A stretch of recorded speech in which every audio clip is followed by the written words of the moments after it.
உனக்கு மட்டும் ஏன் இவ்வளவு கஷ்டம் வருது என்று தோன்றுகிறதா? அது இயல்புதான்.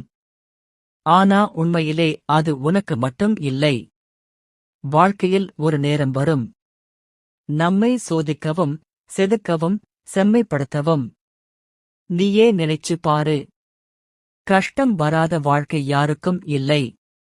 ஆனா அந்த கஷ்டத்தை தாங்கி நின்றவர்கள்தான் ஒரு நாள் உயர்ந்து நிற்கிறார்கள். பலருக்கும் தெரியாத ரகசியம் என்னன்னா, கஷ்டம் அதிகமா வரும் மனிதர்கள்தான் பெரிய வெற்றிக்காக தயார்படுத்தப்படுவார்கள். நீ இப்போ அனுபவிக்கிற வலி உன்னை பலமாக ஆக்குகிறது. உனக்கு அனுபவம் கற்றுக் கொடுக்கிறது. யாரை நம்ப வேண்டும், யாரை விலக்கி வைக்க வேண்டும் என்று கற்றுக் கொடுக்கும். ஒரு நாள் நீயே திரும்பி பார்த்து சொல்லுவ, அந்த கஷ்டம் இல்லை என்றால் நான் இப்படி மாறியிருக்க மாட்டேன் என்று.